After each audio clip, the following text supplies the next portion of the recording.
गाड़ियुनि जी सालाना टैक्स मिलंदी आहे, रजिस्ट्री जी फीस हूंदी आहे, गाड़ी ख़रीद कबी उनजी टैक्स मिलंदी आहे।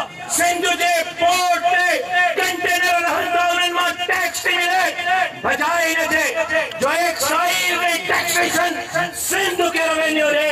एक्साइज ऐं टैक्सेशन जे लाइ 7 अरब 10 करोड़ 82 लख 68,000 रुपया रखिया विया आहिनि त माशाअल्लाह सां उन्हनि जो पंहिंजे आमदनीअ मां गुज़ारो न आहे, ग़रीब थी विया आहिनि। थोरो 7 अरब रुपया अवाम जे टैक्स मां बि उन्हनि खे ॾिजनि।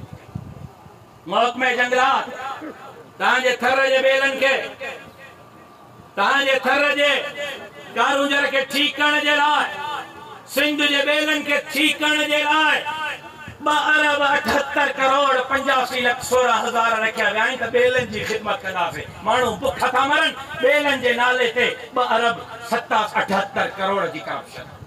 कल्चर डिपार्टमेंट, वाह, ॿारनि खे स्कूल में पढ़ण अलिफ बे ते बि नथो अचे।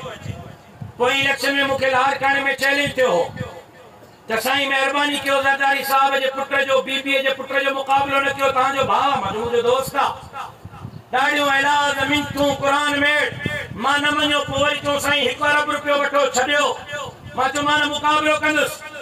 पोइ अचु सफ़ा न मुड़िया त मां चयो अला बिलावल साहब खे वठी अचो। सिंधी ज़बान जा 52 अखर आहिनि, अलिफ खे, बे बदक, बे बुक, बे भित, ते तारो, थे थेलो।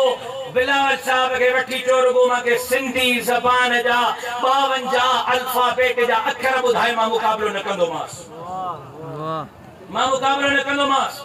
ॿारनि खे अलिफ खे, बे भित, ते तारो नथो अचे, हलिया आहिनि तुंहिंजे मुंहिंजे पुटनि खे नाचू बणाइण जे लाइ। पाण नाचू आहिनि न, पाण नाचू आहिनि, म्यूज़िक टीचरनि जे लाइ, कल्चर जे लाइ, सिंध जे अंदरि सिंध जे न्याणियुनि खे बेहया बणाइण जे लाइ 7 अरब 47 करोड़ 55 लख 40,000 रखिया विया आहिनि त सिंध जे पुटनि खे न्याणियुनि खे नाचू बणाइजे ऐं उन्हनि खे ॻाइणो बणाइजे।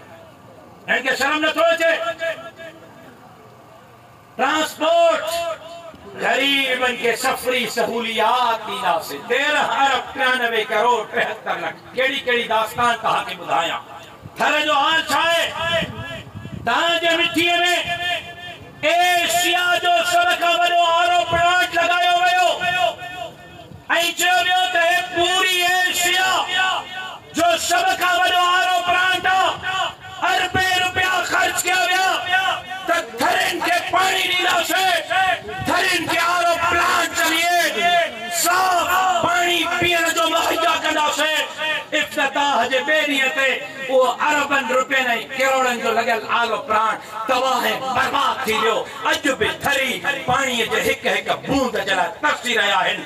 ॿियो त ठहियो हितां कारूंजर मां हाणे पाणी थरकोल मां पाणी कढियो अथव, ज़हरीलो पाणी 100 किलोमीटर परे उन ढंढ में खणी था वञनि ऐं उन ढंढ में खणी वञण जे लाइ रस्ते मां माण्हुनि जूं ज़मीनूं इस्तेमाल कयूं अथऊं ऐं माण्हुनि जूं ज़मीनूं उन ज़हरीले पाणीअ जे करे बंजर पियूं थियनि, लेकिन उन्हनि खे कोई मुआवज़ो ॾियण जे लाइ तयारु न आहे।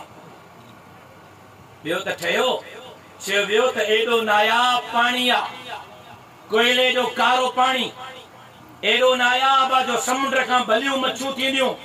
तव्हां साफ़ हिन खे पहिरें ॾींहुं 2-3 मच्छूं त ॾेखारियूं हुयूं, हाणे त को मूंखे मच्छूं ॾेखारे त उते काथे आहिनि। मच्छीअ जे नाले ते बि करोड़नि रुपयनि जी करप्शन कई वई त थर वारनि खे कोयले मां निकिरंदड़ ज़हरीले पाणी जी मच्छी खाराईंदासीं।